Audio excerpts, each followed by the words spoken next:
క్రీస్తు నిన్నెందుకు పిలుచుకున్నాడో, ఎందుకు ఏర్పాటు చేసుకున్నాడో, ఎందుకు నిన్ను రక్షించుకున్నాడో, ఆ పిలుపుకు తగినట్లుగా నీవు జీవిస్తే ఆయన నీ కొరకు దాచి ఉంచినదేంటి వచనంలో స్పష్టంగా మనం గమనిస్తున్నాం. ఆశీర్వాదమునకు వారసులవుటకు మీరు పిలువబడితిరి గనుక కీడుకు ప్రతి కీడైనను దూషణకు ప్రతి దూషణ అయినను చేయక దీవించుడి. నన్ను ఒక్క మాట అంటే నేనెందుకు ఊరుకోవాలి? నేను 10 మాటలు అంటాను. ఇది ప్రభు ఆశించట్లేదండి.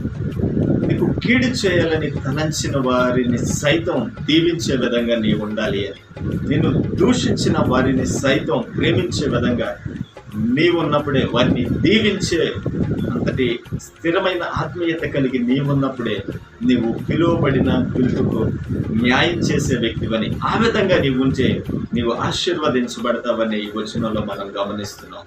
ఆశీర్వాదమునకు వారసులవుటకు అంటే దేవుడు మీ కొరకు దాచించిన ప్రతి ఆశీర్వాదాన్ని నీవు స్వతంత్రించుకోవాలి అంటే కీడుకు ప్రతి కీడైనను దూషణకు ప్రతి దూషణ అయినను చేయక వారి క్షేమమును వారి ఆశీర్వాదమును కోరుకునే వ్యక్తిగా నీవున్నప్పుడే నీవు ఆశీర్వాదాలను పొందుకొనగలవు.